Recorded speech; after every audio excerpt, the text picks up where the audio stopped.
बड़ी खबर महाराष्ट्र से। करीब 2.5 साल से महाराष्ट्र में चल रही महाविकास आघाड़ी सरकार आखिरकार गिर गई। बुधवार की रात उद्धव ठाकरे ने मुख्यमंत्री पद से इस्तीफा दे दिया। उद्धव खुद कार ड्राइव करते हुए राजभवन पहुंचे और राज्यपाल भगत सिंह कोश्यारी को अपना इस्तीफा सौंप दिया। इस मौके पर आदित्य ठाकरे भी उनके साथ मौजूद रहे।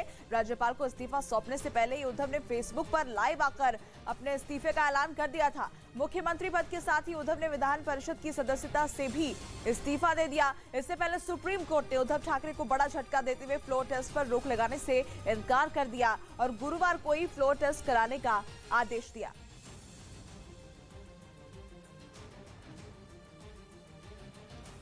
बड़ी खबर आपको बता दें, उद्धव ठाकरे ने अपने संबोधन में कांग्रेस नेता और पूर्व सीएम अशोक चौहान पर बड़ा आरोप लगाया और कहा चौहान ने कैबिनेट बैठक में कांग्रेस के गठबंधन छोड़ने की चेतावनी दी थी।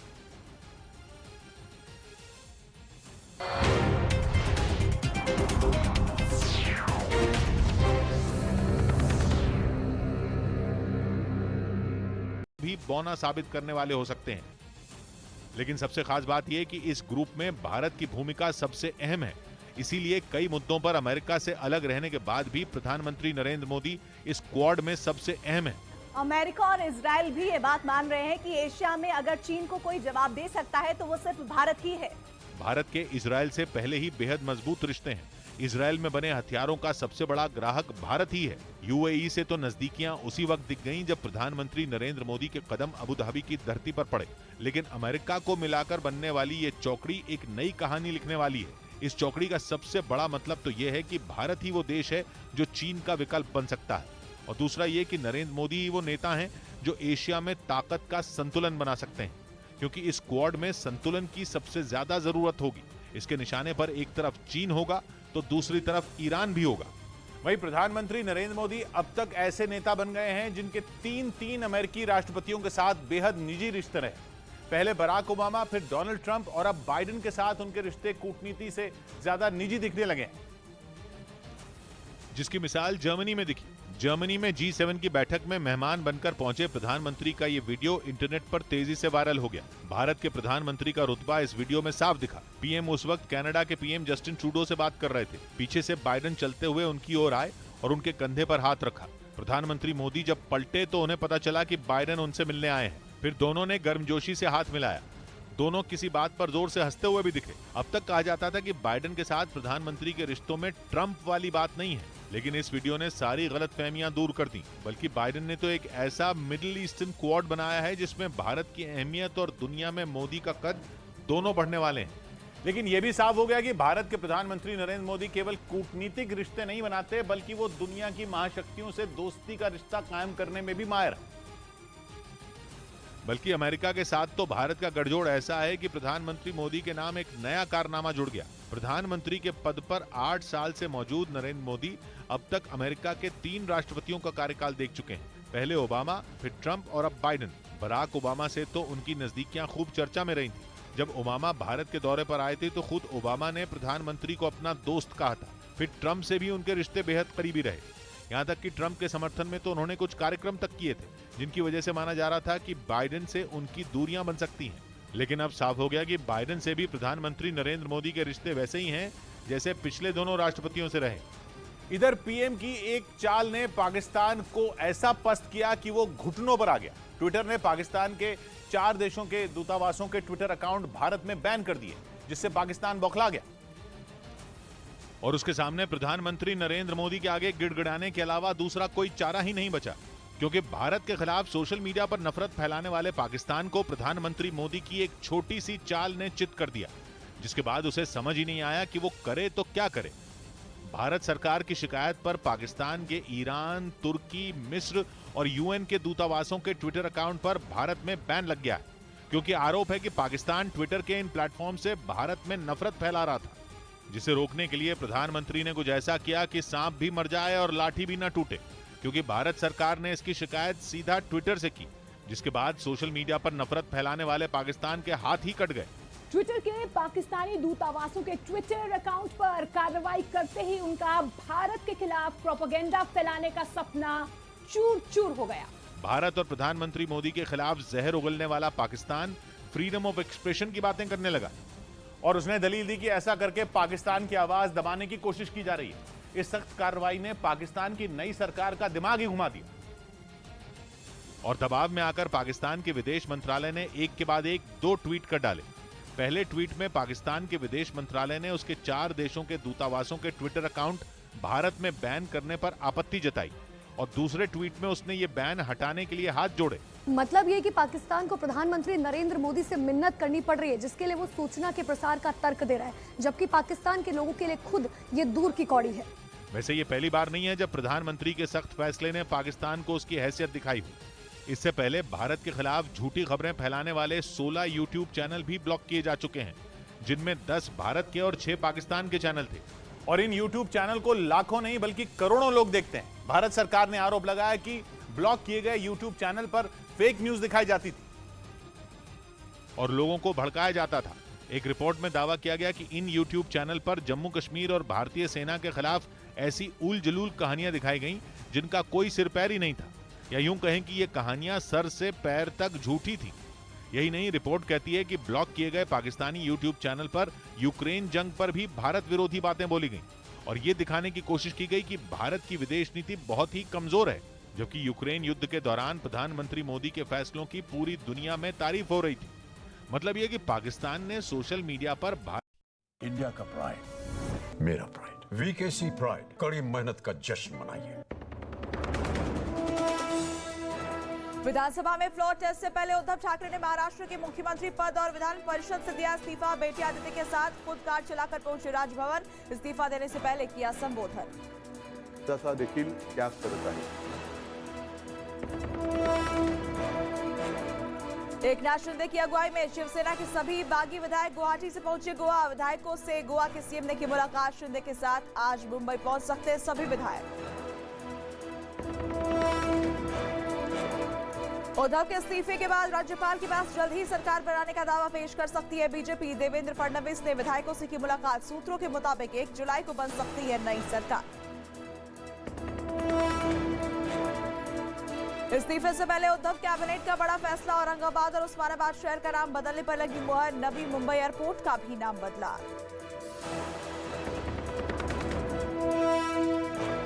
जम्मू कश्मीर के कुलगाम में सुरक्षा बलों से मुठभेड़ में 2 आतंकी ढेर। कुपवाड़ा में देर रात से मुठभेड़ जारी।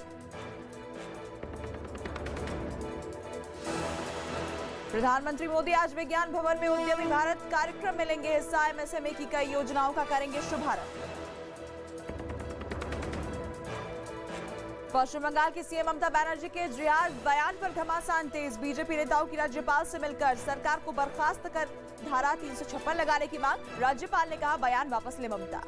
Withdraw the statement and respond to me.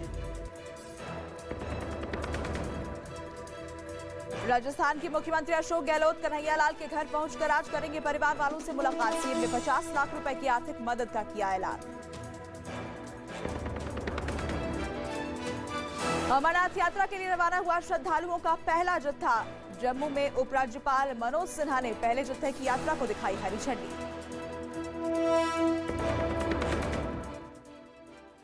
से बड़ा हथियार सप्लायर है और उसे पंजाब के पूरे नेटवर्क को ऑपरेट करने में महारत हासिल है। इसीलिए पुलिस को यह शक है कि नरेश कुमार सिद्धू मूसेवाला की हत्या के लिए इस्तेमाल किए गए हथियारों की नेटवर्क चेन से जुड़ा हो सकता है। पुलिस ये भी दावा कर रही है कि नरेश पहले काला जठेड़ी गैंग के लिए हथियारों की सप्लाई करने का काम करता था, लेकिन बाद में वो लॉरेंस बिश्नोई गैंग से भी जुड़ गया और फिर नरेश दोनों गैंग के लिए एक साथ हथियारों की सप्लाई करने लगा। पुलिस का दावा है कि सिर्फ पंजाब ही नहीं बल्कि दूसरे राज्यों में भी नरेश काला जठेड़ी गैंग और लॉरेंस बिश्नोई गैंग के लिए अवैध हथियारों की सप्लाई करता था और इसी वजह से वो कुछ ही वक्त में काला जठेड़ी गैंग और लॉरेंस बिश्नोई गैंग का बेहद खासम खास गुर्गा बन गया।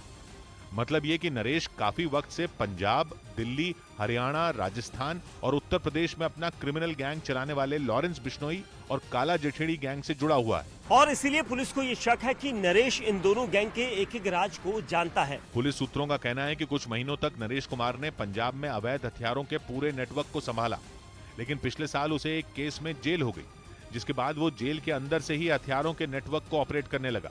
दिल्ली पुलिस की तरफ से यह भी दावा किया जा रहा है कि 29 मई को सिद्धू मूसेवाला की हत्या के लिए जिन आधुनिक हथियारों का इस्तेमाल किया गया था, वो हथियार नरेश के नेटवर्क के बिना शूटरों तक नहीं पहुंच सकते थे। और इसी वजह से दिल्ली पुलिस को यह शक है कि पंजाब के पटियाला जेल के अंदर से ही हथियारों की सप्लाई का ताना बाना बुना गया था। पुलिस का आरोप है कि नरेश ने ही सलाखों के पीछे से यह प्लानिंग की थी कि मूसेवाला की हत्या में इस्तेमाल किए जाने वाले हथियार कहां से आएंगे और शूटरों तक कैसे पहुंचाए जाएंगे। और दावा तो ये तक है कि नरेश के तार पाकिस्तान से भी जुड़े हुए हैं। पुलिस के सूत्र बताते हैं कि नरेश ने मूसेवाला की हत्या के लिए पाकिस्तान से आधुनिक और घातक हथियार मंगवाए थे, जो कुछ रोज पहले एक ड्रोन के जरिए पंजाब के तरन तारण पहुंचे थे। दावा किया गया कि ड्रोन से हथियारों की सप्लाई होने के बाद नरेश ने ही अपने नेटवर्क का इस्तेमाल कर उन हथियारों को शूटरों तक पहुंचवाया था। पुलिस की तरफ से यह भी दावा किया गया कि शूटरों तक हथियारों की सप्लाई हत्याकांड से करीब 10 दिन पहले ही कर दी गई थी। ये भी दावा किया जा रहा है कि मूसेवाला की हत्या से पहले शूटरों के हथियारों के साथ छिपने और खाने पीने का इंतजाम भी नरेश ने ही करवाया था। और पुलिस सूत्रों का कहना है कि नरेश कुमार ही लॉरेंस बिश्नोई गैंग का जैक स्पैरो है, जो बिना पुलिस की नजर में आए गैंग के शूटरों को पंजाब के अलावा अलग अलग राज्यों में अपने नेटवर्क का इस्तेमाल कर हथियारों की सप्लाई करता था, ताकि बिना किसी परेशानी के गैंग के शूटर वारदात को अंजाम दे सकें। पुलिस को शक है कि नरेश सिद्धू मूसेवाला की हत्या से पहले और उसके बाद बिश्नोई गैंग के कई गुर्गों के संपर्क में था। वो न सिर्फ वारदात में शामिल शूटरों को पुलिस से बचने और छिपने की जगह दे रहा था, बल्कि पुलिस को भी गुमराह करने में जुटा था। दिल्ली पुलिस का दावा है कि मूसेवाला हत्याकांड में 6 शूटर शामिल थे, जिनमें 2 शूटर फौजी और कशिश गिरफ्तार हो चुके हैं, लेकिन अब भी 4 शूटरों का कोई अता पता नहीं है। पुलिस सूत्रों का कहना है कि चारों शूटर नरेश के साथ लगातार संपर्क में हैं और इसी के इशारे पर वो लगातार अपनी लोकेशन बदल रहे हैं। फिलहाल दिल्ली पुलिस नरेश से पूछताछ में जुटी है। दावा किया जा रहा है कि जल्द ही दिल्ली पुलिस नरेश का मूसेवाला की हत्या की साजिश में शामिल 6 आरोपियों से सामना करवाएगी, ताकि हत्याकांड से जुड़ी एक-एक हकीकत पुलिस के सामने आ सके। इस बीच जांच एजेंसियों को सिद्धू मूसेवाला हत्याकांड से जुड़ी एक और चौंकाने वाली जानकारी हाथ लगी। जांच एजेंसियों का दावा है कि हत्याकांड से करीब 1 महीने पहले ही ड्रोन के जरिए पाकिस्तान से हथियारों की सप्लाई की गई थी। और पाकिस्तान से आए उन्हीं घातक हथियारों से गैंगस्टर लॉरेंस बिश्नोई के शूटरों ने मूसेवाला को दिन दहाड़े बीच सड़क पर गोलियों से छलनी कर दिया था। पुलिस सूत्रों का कहना है कि सिद्धू मूसेवाला हत्याकांड से करीब 1 महीने पहले ही पाकिस्तान से ड्रोन के जरिए हथियारों को भेज दिया गया था, जिनमें 8 hand grenade, 1 grenade launcher, 1 AK-47 rifle और 9 इलेक्ट्रिक डेटोनेटर शामिल थे। दावा है कि शूटरों ने मूसेवाला पर ग्रेनेड अटैक की भी प्लानिंग की थी, ताकि मूसेवाला अगर गोलियों से बच जाते तो उन्हें बम से उड़ा दिया जाता। लेकिन हत्या वाले दिन शूटरों को ग्रेनेड चलाने की नौबत नहीं आई। जांच एजेंसियों ने भी दावा किया कि हथियार सप्लाई के लिए जिस ड्रोन का इस्तेमाल किया गया था, वो 10 किलो तक वजन उठा सकता था। लेकिन हैरान करने वाली बात यह है कि ऐसा पहली बार हुआ जब पाकिस्तान से पंजाब में किसी लोकल गैंग के लिए हथियारों की खेप ड्रोन से भेजी गई। इससे पहले बब्बर खालसा और लश्कर जैसे आतंकी संगठन ही अपने आतंकियों को हथियार भेजने के लिए यह तरीका अपनाते रहे। और इस काम में पाकिस्तान की खुफिया एजेंसी ISI उनकी मदद करती है। लेकिन अब आतंकी संगठनों के अलावा लोकल गैंग के तार भी पाकिस्तान से जुड़ चुके हैं, जो ड्रग्स की सप्लाई के साथ वारदात को अंजाम देने के लिए ड्रोन के जरिए खतरनाक हथियार भी मंगवा रहे हैं।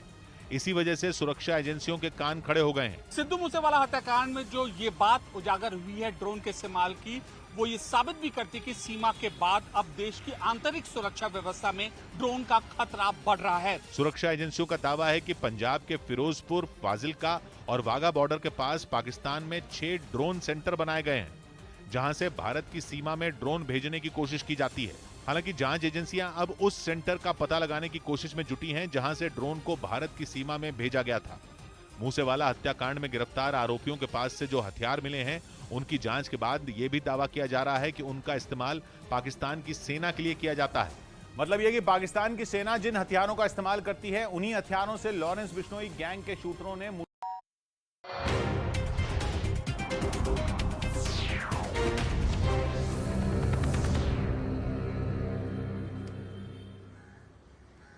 बेहद अहम और बड़ी खबर महाराष्ट्र की सियासत से जुड़ी हुई। उद्धव ठाकरे ने आखिरकार अपने 2.5 साल के कार्यकाल के बाद अपने पद से इस्तीफा दे दिया। लेकिन खास बात यह कि उससे पहले लगातार महाराष्ट्र की सियासत में घटनाक्रम बदलता रहा और कल आखिरकार देर रात उन्होंने सोशल मीडिया के जरिए महाराष्ट्र की जनता को संबोधित किया और उसके बाद उन्होंने अपने इस्तीफे का ऐलान कर दिया। न सिर्फ मुख्यमंत्री पद से बल्कि विधान परिषद सदस्य के तौर पर भी उन्हें अपने पद से इस्तीफे का ऐलान कर दिया और इसके बाद सीधे वो पहुंचे राज्यपाल के राजभवन में और खुद गाड़ी ड्राइव करते हुए राजभवन पहुंचे और उन्होंने अपने पद से इस्तीफे का पत्र आधिकारिक तौर पर राज्यपाल को सौंप दिया। लेकिन लगातार ये घटनाक्रम दिन भर बदलता रहा कि आखिर क्या जिस तरह का दावा शिवसेना की ओर से किया जा रहा है कि उनकी सरकार मजबूती से है, जिस तरह के दावे उनकी ओर से ये किए जाते रहे कि उनके बागी साथी अब वापस लौटेंगे, जिस तरह के दावे वो बीजेपी की ओर करते रहे कि अब जब भी वो चाहें सदन में बहुमत सिद्ध करने के लिए तैयार हैं, उनके पास बहुमत है,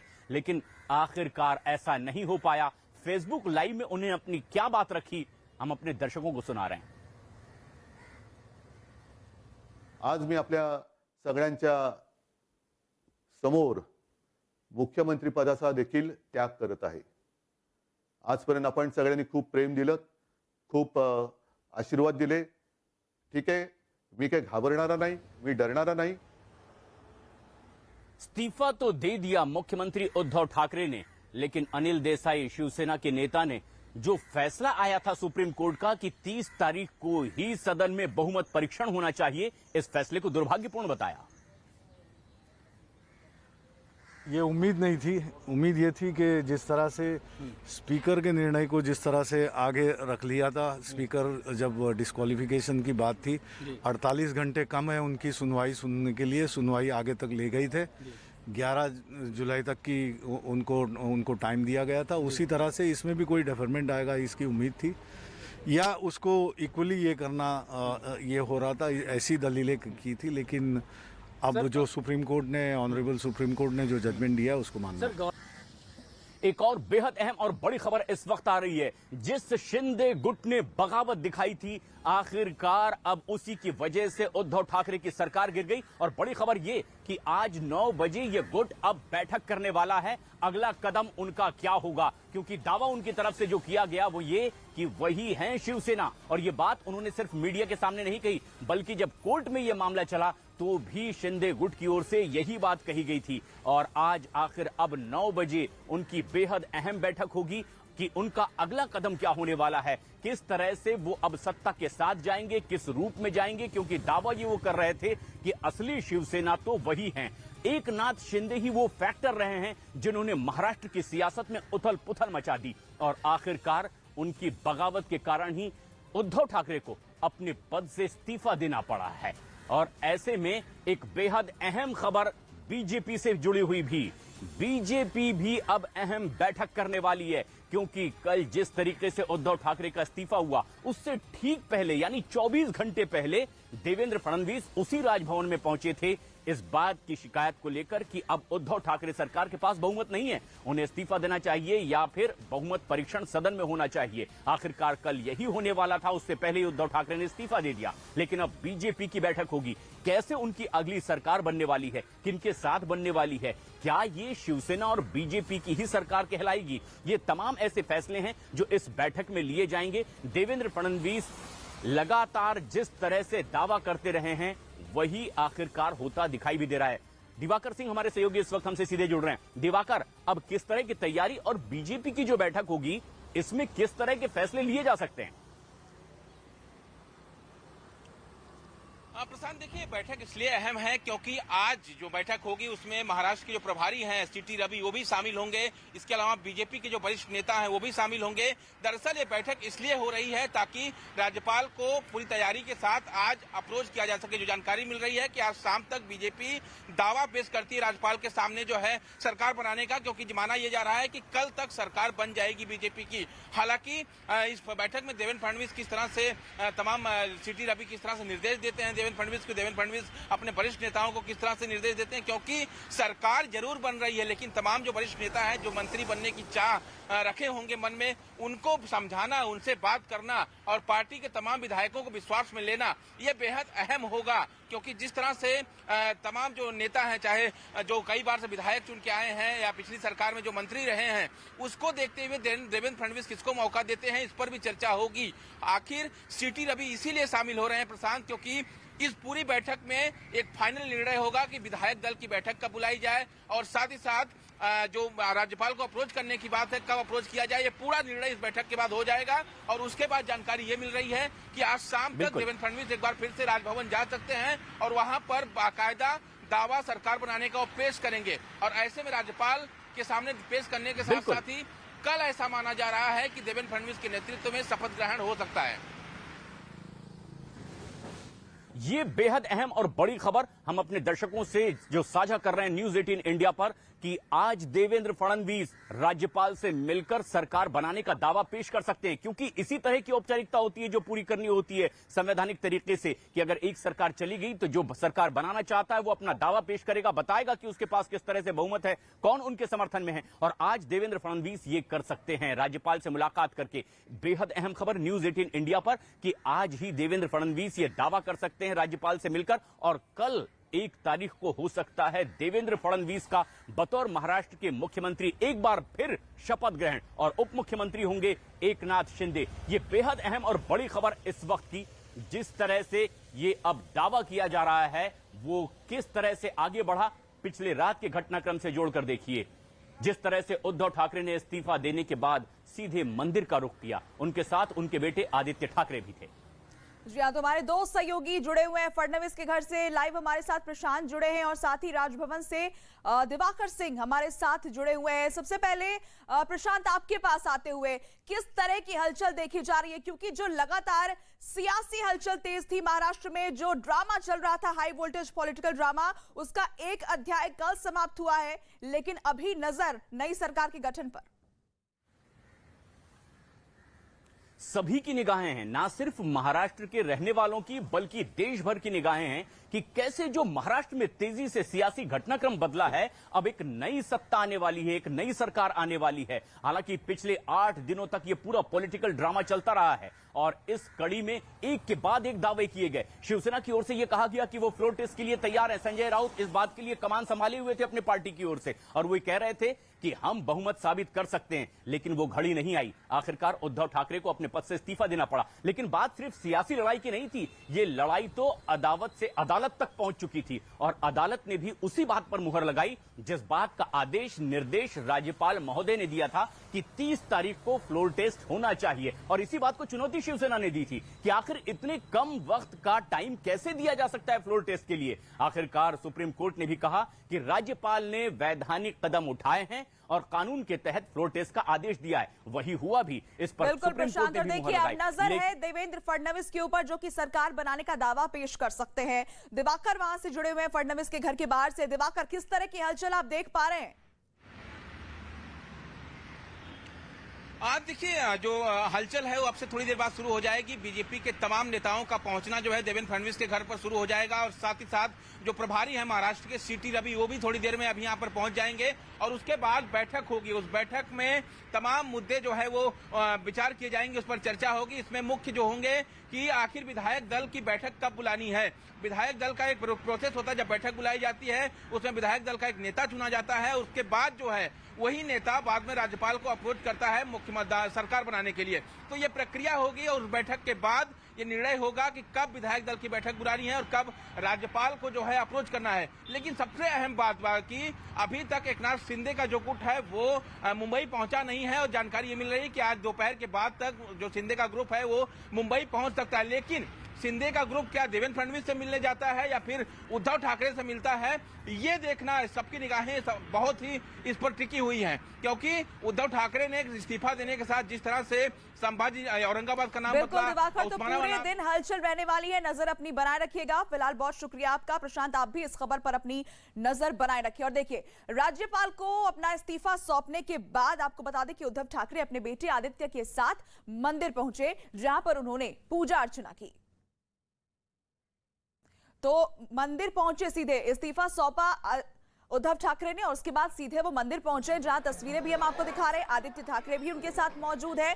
इस्तीफे के बाद सीधे मंदिर में दर्शन पूजन के लिए पहुंचे और तस्वीरें आप देख पा रहे हैं। उद्धव ठाकरे हैं, साथ में आप आदित्य ठाकरे को भी देख पा रहे हैं। तो कल रात ये घटनाक्रम हुआ महाराष्ट्र में, जहां पर उद्धव ठाकरे ने मुख्यमंत्री पद से इस्तीफा दे दिया। उद्धव ठाकरे के इस्तीफे के बाद महाराष्ट्र में बीजेपी कार्यकर्ताओं ने जश्न मनाया। साथ ही बीजेपी की तरफ से सरकार बनाने की कोशिशें भी तेज हो गई है। पूर्व मुख्यमंत्री देवेंद्र फडणवीस ने बुधवार को बीजेपी विधायकों से मुलाकात की। आपको बता दें कि बीजेपी जल्द ही राज्यपाल के सामने सरकार बनाने का दावा पेश कर सकती है। सूत्रों के मुताबिक 1 जुलाई को महाराष्ट्र में बीजेपी सरकार बना सकती है। तो एक तरफ उद्धव ठाकरे का इस्तीफा और दूसरी तरफ बीजेपी का जश्न तस्वीरों के जरिए आप देख पा रहे हैं। तो उद्धव ठाकरे ने इस्तीफा दे दिया है और बीजेपी में जश्न का माहौल है। जश्न इसलिए भी क्योंकि सरकार बनाने का दावा बीजेपी पेश करने वाली है और इसीलिए वहां जो कार्यकर्ता है वो खुश नजर आ रहे हैं, नारेबाजी करते हुए दिख रहे हैं। अब बीजेपी सरकार बनाने का दावा करेगी और जाहिर तौर पर इस बात का इंतजार किया जा रहा था। जैसे ही उद्धव ठाकरे ने इस्तीफा दिया तो कुछ इस तरह की तस्वीर महाराष्ट्र से निकलकर सामने आई। 3 तस्वीरें हम आपको दिखा रहे हैं। देखिए, उद्धव ठाकरे ने कल रात मुख्यमंत्री पद से इस्तीफा दे दिया। बीजेपी पर नजर अब है क्योंकि बीजेपी राज्यपाल के सामने अब सरकार बनाने का दावा पेश करने वाली है। और इस बीच नजर शिंदे गुट पर भी है क्योंकि शिंदे गुट अब गोवा पहुंच चुका है। शिंदे गुट जिसकी वजह से महाराष्ट्र में यह पूरा सियासी घमासान हुआ और उद्धव ठाकरे को इस्तीफा तक देना पड़ गया। तो 3 तस्वीरों के जरिए हम आपको महाराष्ट्र की हलचल दिखा रहे हैं। उद्धव ठाकरे ने एक और इस्तीफा दिया है और नजरें अब बीजेपी के ऊपर है। उद्धव ठाकरे के इस्तीफे के बाद बीजेपी नेता राम कदम ने उन पर जमकर हमला बोला। राम कदम जी हैं सर, किस तरीके से अभी कब जो है फडणवीस जी जो है वो शपथ ग्रहण करेंगे? बीजेपी की जो रणनीति वो आगे की क्या है? देखिए, विषय शपथ विधि का नहीं है। महाराष्ट्र पहली बार एक ऐसी सरकार देखी जो केवल पूरी तरह से वसूली में व्यस्त थी। फेसबुक लाइव के अलावा इन्होंने 3 वर्षों में कुछ नहीं किया। कभी मंत्रालय नहीं गए, कभी मंत्रियों से नहीं मिले, कभी विधायकों से नहीं मिले, कहीं आपदा हो, विपत्ति हो, कई भी लोगों के बीच में नहीं गए। ऐसा मुख्यमंत्री देश के अन्य प्रांतों में, अन्य राज्यों में कभी हमने नहीं देखा। सवाल ये उठता है कि किसी दल से विधायक छोड़ करके जाए, इस बात को हम समझ सकते हैं, पर कभी आपने सुना है पूरी की पूरी कैबिनेट मंत्रियों के समेत सारे के सारे मंत्री इनको छोड़ करके चले गए? क्या कारण था? स्वर्गीय बाला साहब ठाकरे जी के विचारों से ये दूर चले गए सत्ता के लालच में। टीवी के कैमरे के सामने तो बोल देते कि मुझे सत्ता का कोई मोह नहीं है, तो फिर पिछले 9 दिन क्या था? सत्ता का मोह नहीं था, आंकड़े तुम्हारे पास नहीं थे, तो इस्तीफा देने से आपको रोका किसने था? यह फेसबुक लाइव सरकार थी। जो फेसबुक लाइव सरकार पालघर हत्याकांड में साधुओं का श्राप, उनकी चीख, उनकी किलकारियां ये सरकार सुन नहीं पाई। उनके श्रापों के कारण, अपने कर्मों के कारण, अपने वसूली के कारण ये सरकार चली गई। सर, क्या लग रहा है फ्लोट रेस से डर गए हैं शिव सैनिक, जिसकी वजह से ये फैसला जो है आज रात में लिया? क्योंकि जैसे ही सुप्रीम कोर्ट का ऑर्डर आया उसके तुरंत बाद जो है एक फेसबुक लाइव लिया गया और उसमें साफ तौर पर रेजिग्नेशन सीएम का सामने आया। इसके लिए आंकड़े ही नहीं थे उनके पास। जब आंकड़े ही नहीं है तो कहां से कैसे कर पाओगे फ्लो टेस्ट? सरकारें बनती है, सरकारें बिगड़ती है आंकड़ों के कारण। जब तुम्हारे आंकड़े नहीं थे, इसके लिए तो 9 दिन न्यायपालिका ये वो सारे बहाने ढूंढ रहे थे। और आज अंतिम दिन जो स्टंटबाजी की नाम देने की, तो आज ही कैसे आपको सूझी? पहले क्यों नहीं किया आपने? क्या महाराष्ट्र के लोगों को आप इतना मूर्ख समझते हो? पूरी तरह से फेसबुक लाइव, इसके ऊपर ये सरकार ने कभी काम ही नहीं किया। सर, मेरा आखिरी सवाल ये होगा, कैसे एकनाथ शिंदे जी गोवा पहुंच चुके हैं, तो आगे की अब क्या कुछ रणनीति कर रहेगी? कब आप लोग राज्यपाल से मिलेंगे? कब शपथ ग्रहण की विधि, सारी चीजें कब ये जो डिसाइड है वो? देखो, जो पहला जो पड़ाव था ये सरकार का गिरना, ये सरकार गिर चुकी है। अब दूसरा पड़ाव इसके बाद ये आता है कि नई सरकार का गठन होना। अब जिस प्रकार के आंकड़ों की रचना है, वो आंकड़ों की रचना हमारे शीर्षस्थ नेता करेंगे, पर महाराष्ट्र की जनता के मन में, अतीत में भी था, वर्तमान में भी है, भविष्य में भी है, वे देवेंद्र फडणवीस जी को मुख्यमंत्री के रूप में देखना चाहती है।